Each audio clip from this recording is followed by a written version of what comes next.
Welcome to the Young Money Dad podcast. And today, Raj and I will be taking on how we define success and how that portrays throughout our life and our career. But as always, we're going to start off with a hot take. So I'm going first. And my hot take for today is anyone who gives you the advice that follow your dreams or follow your passion is the absolutely most useless and worthless advice you can give someone. Because no one wakes up, you're 27-year-old Persephone is not going to wake up and say, oh, I want to be a ballerina. Okay, great. The time to do that was 23 years ago. Now, kind of late for you. Doesn't really mean you can't make something out of your life. It just means that given enough time and exposure, I think anyone can be passionate about anything. So Raj, what are your thoughts?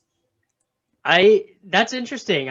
So Brendan and I talked about this a little bit on the education podcast too, about should you be focusing on utility or if you should be focusing more on your passion or a little bit of both.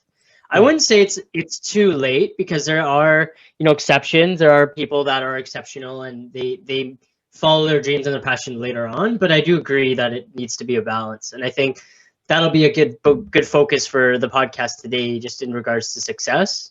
Yeah, but that's interesting. I don't know if I fully agree with your hot take, but mine really quickly, and I'm gonna get a lot of slack for this. I despise chocolate ice cream. I despise the flavor. The flavor chocolate should not be an ice cream flavor. So that's my hot take. Look, I despise chocolate in all form. So as far as the society is considered, I'm an outsider. I'm a Martian. So your hot take, believe it or not, I'm actually there with you. So with that, let's just get started. Let's get started right away. I know we want to talk about defining success.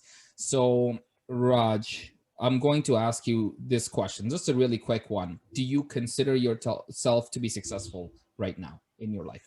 Yes, 100%. Okay. And I think defining success is different for everybody. So this will be a good podcast for us to share what we believe are some aspects. And I mean, in 20 minutes, we can't cover everything, but I'll preference it with a story. And I'll try not to butcher it. It's metaphorical, but somewhere in a remote island, there's a fisherman, middle-aged, with his wife. And in the morning, they wake up and they go in their canoe and they go out and try to catch a fish, and some days they do and some days they don't. And then in the afternoon, the husband usually lies on a hammock and enjoys the afternoon sun, takes a nap, and the wife prepares a meal. Usually it's fish of the day, and they cook it. And they live in a kind of a humble little hut. And then one day they noticed a businessman on their little island. So they invited this individual to come out and have fishing lessons with them. And this businessman, turns out he was from New York. He was a successful investment banker, and he was there for vacation. And they caught a fish, so they brought it home that day. And the wife prepared a nice, beautiful meal for them. And this businessman says, wow, this is the best meal I've ever had, the best fish I've ever tasted. I think I should invest in you guys so we can start a chain and a restaurant. You guys have a really talent here.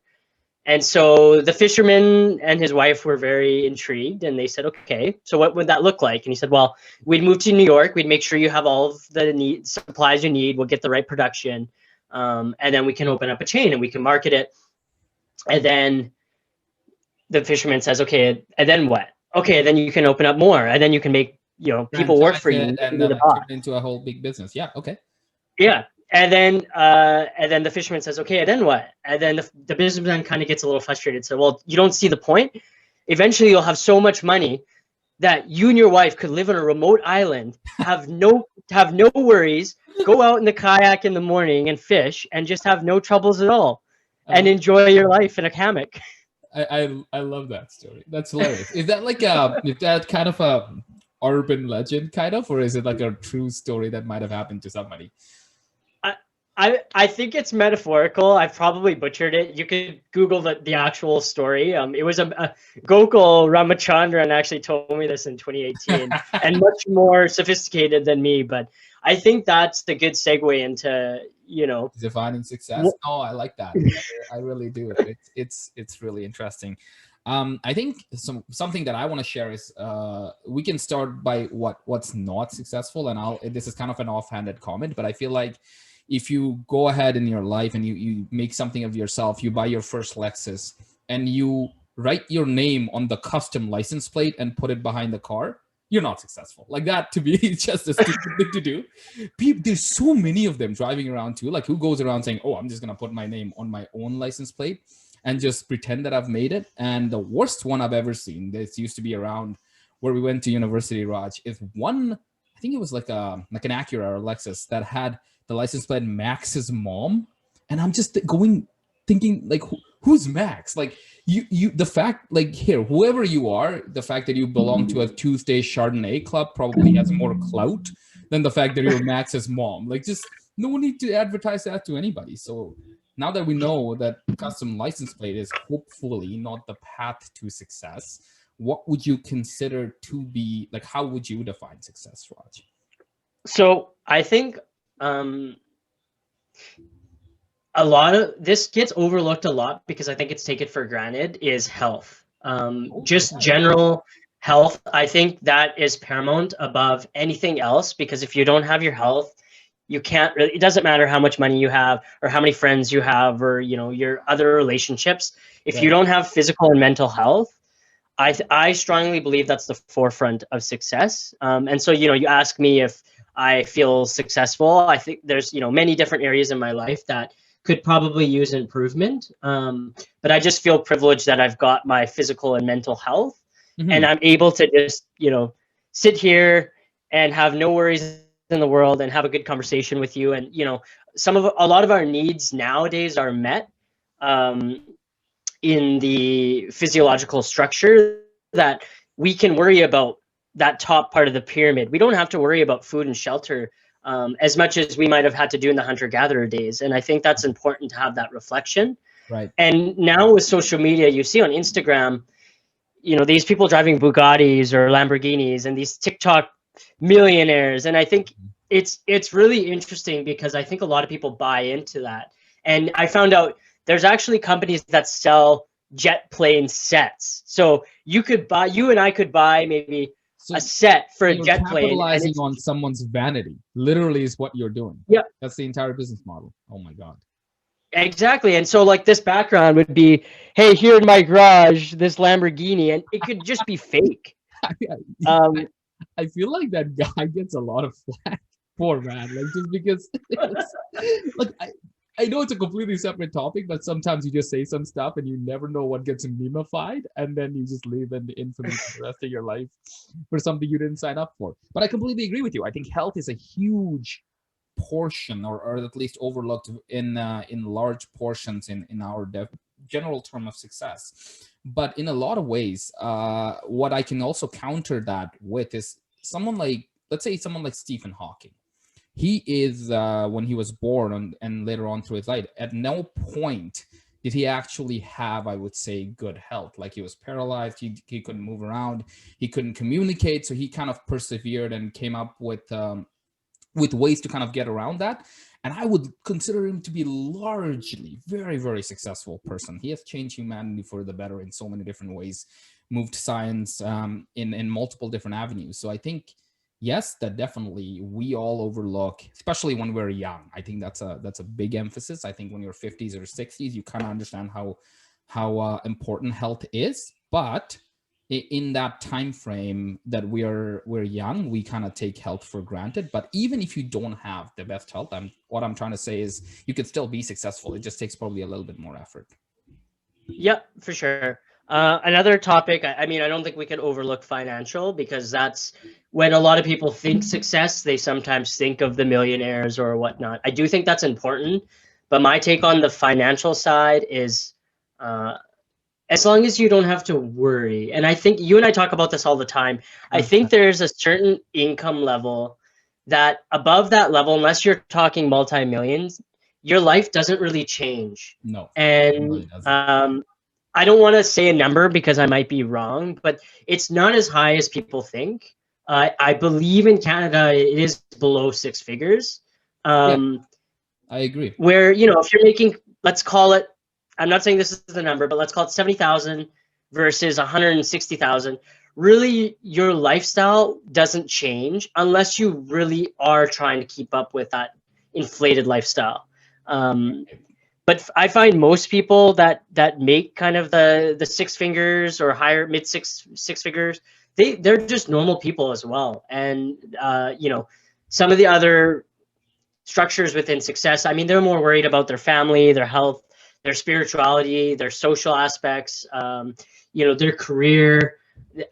At some point, your finances, as long as you can manage them appropriately, if you can get that down, of course, you're always trying to build more wealth. Yeah. But I think it's important to recognize that you shouldn't always be chasing that. So would you rather claim some of your time and life back and take a pay cut, Raj, if you could today?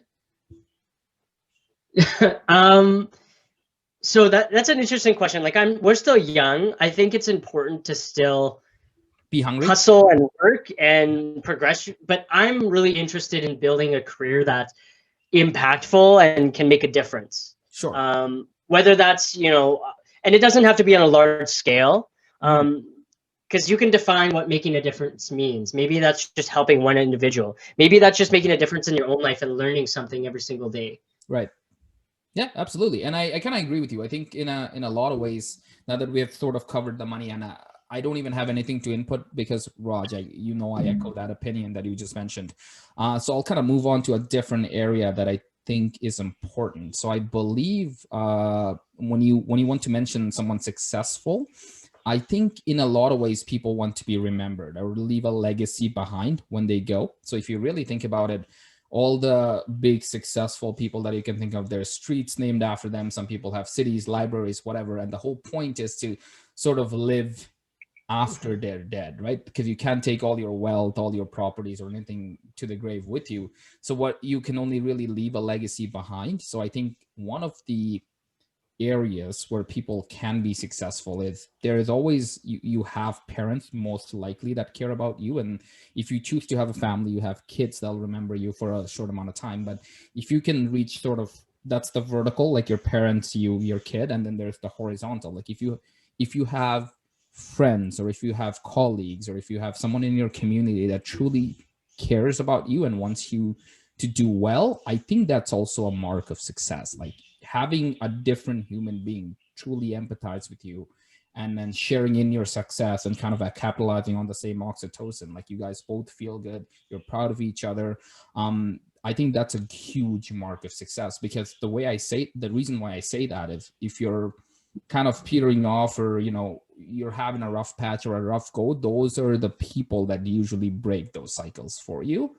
And over time, they're the people that are going to help you get to your goal or whatever your ambitions are, more so than anybody else. So you have a good system, good group of people that hopefully care about you. Now that could be through we are good friends. Friendship is obviously the easiest one, but it could be through a spiritual institution, could be a church, mosque, whatever that might be, or any sort of society or community that you can belong to where people genuinely care. I think is also a good mark of success. What do you think? I love that. I love the mention of community, and I think about this all the time. We're so connected today, but we're also so disconnected. So if you think hundreds of years ago when, we lived in different villages and communities, it's very much about supporting one another. Whereas, now we live in cookie cutter homes and, I couldn't tell you my neighbor's 3 down from my house. Yep. Whereas, you mentioned churches or mosques, or those are great opportunities to come together and build a community, because at the end of the day, it doesn't always have to be about leaving a large legacy, like you mentioned, library, like putting your name on a library. As if you can make an impact or help somebody, it makes you feel successful. It doesn't have to be large or small, but I think people today, we're so disconnected because of social media, and just we have so much access to knowledge, and it's really empowered a lot of people to build successful businesses or other types of ventures. But I think it's disconnecting some of the more local community scenes, and it's important. That's why for university, I think I'm a big proponent of university, for the community and the network you can build, the different people and the different perspectives you can get. Because you and I are similar in a lot of areas, but we also differ a lot. Different in a And lot I of think absolutely, yeah. and I think for success also, for me, another thing, the reason I think I'm successful is because I try to learn something every day. Whether that's within my career, whether that's something financial in the financial markets, whether that's just something, a conversation between you and Yeah. I think we have the privilege now to just learn there's so much information Yeah. that there's really no excuse to be learning something every single day. Yeah, and it's funny. Like I want to mention something trivial first, and something a little bit more serious after. I was once in like one of those mock interview or career mixer kind of a situation, and someone asked me what's something that I'm really proud of, like what's something that I've been successful with. And it's funny that we mentioned naming libraries and street. There's a pizza named after me at a common pizza joint that we both know about, and I mentioned that, and the gentleman was like, "Wow, I've never met someone who have had a pizza named after them." So I thought that was kind of like cool, and I was really happy at that, and I felt successful at the moment. But to kind of go back to your comment in terms of building communities and universities, 100%, I think that is very, very important. But one thing I also want to add is about perspective. Like anyone we see to be successful probably didn't always feel successful throughout their life. Like I'll try to think of an example that's relevant. The US election just passed. So Joe Biden's the president-elect, unless you kind of think the other way. But essentially, at some point, I think it was in 1972, that when he had a car crash, his wife and his daughter, 13-month-old daughter, 30-year-old wife, died in the car crash. Two of his sons were severely injured. And then what I remember, he was either this was done in a documentary or an interview. He was talking to everybody, and he mentioned he seriously considered suicide. Like he wanted to kind of get in his car, go to the Delaware Memorial Bridge. I think that's where they were at the time, and just kind of considered jumping off. But he looked at his two boys and he decided that's not something he wants to do. But from that point on, that was 48 years ago, to literally considered to be the most powerful person in the world, the president of the United States, just understand you're at the lowest of lows midway through your life. And from that point on, you can turn it around with the right attitude, go all the way up. Requires a little bit of gratitude, but also just to see, like, what I'm trying to say is if you consider your life to be not successful at the moment, there's still long ways to go. Like you can go, and you could be at any age. Doesn't mean you should be hopeless or don't despair. There's lots you can do. There's a lot of time ahead of you. I love that. I love talking about perspective and gratitude. So for perspective, life is, my grandfather said this to me a couple of weeks ago, life is the longest thing and the shortest thing you'll ever know. Yeah. Because it goes so fast, but it's also, it's the longest thing we know too. And it doesn't matter what stage you're at. There's always more time to kind of pursue what you're interested in, whether that's your dreams, your hobbies, and with gratitude, like, I have my little huddle board downstairs, and Brittany and I run our household like a corporation. But one part of that is the gratitude. And I think it's important to have little wins every single day. Mm-hmm. And they don't have to be big or small. Like I think of just little examples like, oh, we cooked this awesome meal. Like we had Taco Tuesday, and we've done Taco Tuesday 1,000 times, but it's always great. And it's good to have gratitude for some of the smaller things, because that will make you feel empowered. And then it also, just with the win streaks, I feel like anytime you're at least have the perspective that you're on a win streak, more good things come to you. It's all just about the confidence and the good feelings about you're doing your very best in life. And that helps you, perpetuate that attitude into actual, more tangible things that you might, something longer term that you might be achieving. Absolutely. Or aspire to achieve. Yeah, 100%. And I kind of agree with you. Life is an infinite game, right? As long as what you mentioned already, like you're a little bit better than who you were yesterday, I think you're generally trending the right way towards being successful. And however you define that is entirely up to you. So I just want to revisit something from we mentioned earlier, just to kind of close the whole conversation off, is you mentioned you disagreed with the comment about telling someone that follow your dreams or follow your passion, and you disagreed with that as a general advice in life to be successful, what would be your reasoning? Like, what are your thoughts? And then maybe I can defend myself, and then we can close off the conversation. Sure. So I think everybody's dealt different cards and there's different circumstances. You can read Malcolm Gladwell's Outliers. That's a really good book talking about some of the ways some people have more of an edge than others. Oh, without a question. I do think if you are passionate about something, you should at least come up with a game plan or a long-term strategy to fund that passion. So even if it's something that might not be as financially viable or I think having a plan to build yourself up to at least spend more time doing it is important, because really, are we working as an ends to a means to an ends, or what is life really all about? So I find, if somebody is passionate about something, I'll use Brittany for example. She's really passionate about personal training, and that's a very saturated market. But at the end of the day, even if she has no clients, she's doing it for herself. She can improve herself. Your own itch. It's no different than you and I making this podcast. Like exactly. We would have talked about this anyway. So why not just hopefully share it with everybody and see what they think, right? Right. Like even when we started, we sat down and said, okay, what's our vision for this? We never mentioned trying to compete with Joe Rogan, because that's and everywhere in between. Even if we have zero people listening to this, like I'm learning from you, you're learning from me, and we're gaining from that. Yeah. I'm gonna at least try to take an opportunity to defend my thoughts a little bit. So what I look at it, Raj, is in terms of more utilitarian perspective. So I want to mention someone. His name is Mike Rowe. And he was a presenter for a Discovery TV show called Dirty Work or something like that. Something with respect to it. It's basically he went ahead and mostly he worked with blue collar people, like fishermen, people who generally clean crap, or farmers, anything that is considered dirty. And he kind of empathized with them and understood how that side of the life works and how those people live. So there's a fantastic TED Talk, and I want all of you guys, whoever's listening, to go and check it out for yourself. But basically, it has he starts talking about sheep testicles and what castrating sheep basically, and that's the dirty work that he participates in. But basically, he calls all the animal group activists, and he learns that you're supposed to put like a band around the testicles, and they kind of shrivel and fall off.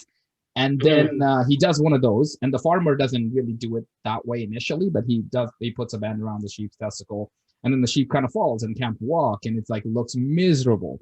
And then another sheep comes along, and then the farmer just teaches him how to like get the testicle up front and literally bite it off.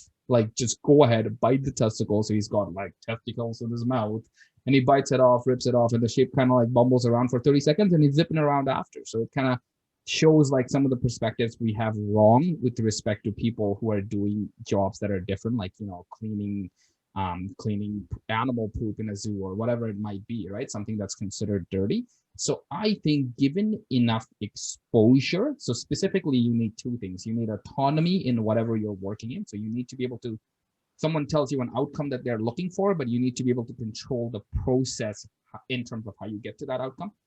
So you need some autonomy, and you need some level of challenge. So if it's too easy, no one's going to enjoy their job. If it's too hard, you're just going to like spin your tire and fail all the time unless someone helps you.